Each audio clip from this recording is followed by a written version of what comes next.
Magicka Wizard Wars prepares for launch and revamps its economy and progression system. Guild Wars 2 is set to host a 24-hour public beta test for its new Stronghold PvP game mode. Path of Exile is ready to show us Act 4, and after 11 years, Lineage II drops its level cap in a brand new expansion.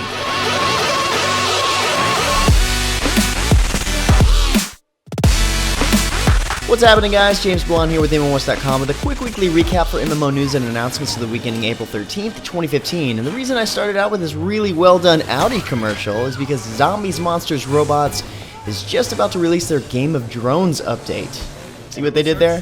This commercial semi-resembles what's happening in this update, except just think of the people as the enemies, because finally, after shooting countless drones fighting for the bad guys, this update to ZMR introduces a fleet of drone companions that provide backup in co-op scenarios. In addition to 5 new maps, a new competitive game mode, and a new and improved leveling reward system, the Game of Drones update allows players to unlock 4 different types of drones in order to support them in the fight, each with their own unique attacks. And in this case, your level determines what type of drone that you can unlock. New players will have access to the Gatling gun drone, which is fairly effective against just about any mob, especially flying enemies. At level 10, you gain access to the high-impact Thunder drone, which is highly effective against larger enemies with its grenade launcher. The laser drone is awarded at level 20, and finally the Dragon drone at level 50 that fires electronic bursts, taking down groups of enemies. The video you see playing here is actually the Hazard Ops video showcasing its drone update, which happened fairly recently. There isn't a video yet for the ZMR version, and in the most recent news, the update has actually been pushed back a few days, at least. Either way, with the drones and the brand new changes to the leveling reward updates, which was really needed, it seems like a pretty cool new update for ZMR. Check out our exclusive interview with ZMR's producer for all the details on this new update. Next up, Marvel Heroes 2015 introduced the latest challenge for its high-level players in the form of the Axis Raid. Based on the most recent epic event in the Marvel Universe, the Axis Raid pits players against the might of Red Onslaught, which is apparently the terrible union of Red Skull's evil will and Xavier's darkest creation. Sounds like a pretty bad mix. The raid itself is set in the ruins of the former mutant nation of Genosha, and seeing that this is Marvel Heroes' toughest boss yet, level 60 heroes are going to have a hard time. They're going to really have to combine teamwork and skill in order to take on the Red Onslaught. But on that note, except in the DC universe, Infinite Crisis finally introduces Lex Luthor as the latest champion. Luthor comes in as a cunning blaster, as the spotlight refers to him as, who deploys and manipulates technology in order to destroy his opponents. His primary means of destruction are his sentries, which he can link together through his passive, which can cause damage to any enemy that passes through them, damage over time. His other abilities can augment what his sentries do, or they can directly affect targeted enemies. So he's got a lot of tactics with his sentries, which are really cool, but his ultimate is simple and yet devastating. He calls upon a satellite beam in order to deliver an orbital strike, kind of like the ion cannon from Command & Conquer, which comes raining down like death from above. Definitely a Lex Luthor type ulti. I don't know, I like to be different, so Lex Luthor is probably one of my favorite villains from the DC Comics, and I've got to say, I'm looking forward to his Nightmare version as well as his Gaslight version, if and when they get released. Also taking place in the DC Universe Online recently launched a brand new power for both heroes and villains called Munitions, which is ideal for control or straight up damage, death, and destruction.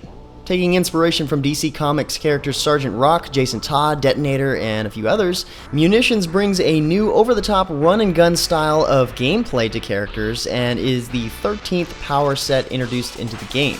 So if you like railguns, miniguns, rocket launchers, or even personal machine gun turrets, Munitions is probably the power you're going to want to have. On top of that, the DCUO team has also revealed the next and final DLC based on their new approach with DLC, Halls of Power Part 2, which is the 14th DLC expansion for the game. Check out the dev preview video I've got linked in the description below for tons of details about that. Next up, Paradox Interactive announced last week that Magicka Wizard Wars is ready for its official release on April 28th. I kind of sort of forgot that it was still in beta. The launch plans include an all-new game mode as well as new maps not yet revealed, while several new features are being added to the game tomorrow, April 14th. Tomorrow's update will provide players with a sneak peek of what's awaiting them at launch, One of the new features is an all-new progression system in the game, allowing players to earn tokens at each level earned, which are then redeemable on the new mastery screen for new magics, items, and more, featured in a much more customizable fashion. New magic scrolls have entered the game, of course, and with the new Try Before You Die feature introduced, you can test them out before making the purchase. And finally, with their crowning achievement, the in-game economy has been revamped, allowing all items to be purchased for crowns, which are earnable via gameplay or direct purchase. For more info, check out the site post at thenewMMOHuts.com. Last recap, I mentioned the upcoming launch of Neverwinter's Elemental Evil module, and as of last week, it has arrived, bringing with it a brand new playable class, the Paladin, increasing the class count to 8. Players can now choose between focusing on healing or building tanky with the new Paladin class. This new module also brings in the iconic hero Minsk and his miniature giant space hamster Boo as they pursue the true nature of 4 elemental cults dedicated to seeding destruction and instability throughout the Forgotten Realms. This module, of course, also increases the level cap from 60 to 70, which in turn brings in a new set of quests, feats, and slottable class feature powers.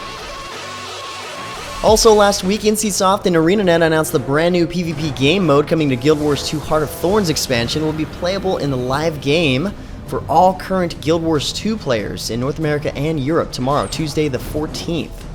This is set up as a 24-hour beta test, and to hype it up, ArenaNet is setting up a series of live stream specials on Twitch featuring the developers and special guests, and on top of that, they've also put together another massive sale on the game itself at 75% off, which lasts until today. So if you plan on getting that, now is definitely the time to do it.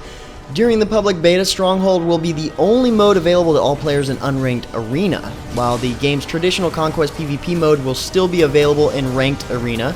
And in case you're wondering, the Revenant will not be available in this beta test. Instead, players can use any character tied to their initial account.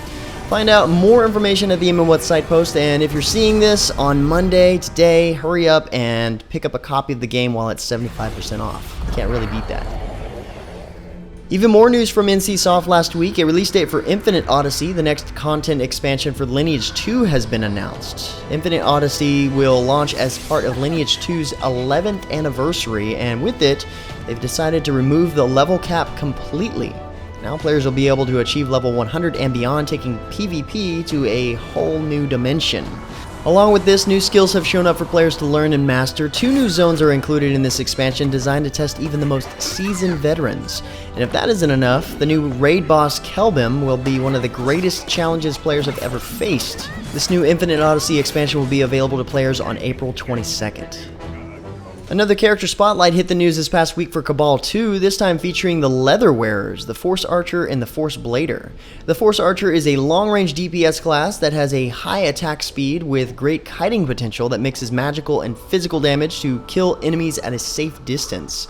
Understanding the Force Archer's mobility aspects is definitely key here. Knowing what abilities you can do while moving and which abilities have cast times is definitely crucial to staying alive with this class. Now, the Force Blader, on the other hand, is a hybrid class that mixes melee and range abilities to become really tactical on the battlefield. Using a mixture of electric and shadow attacks, the Force Blader is a high damage and high attack based class that works best when moving in and out of the fight at the right times.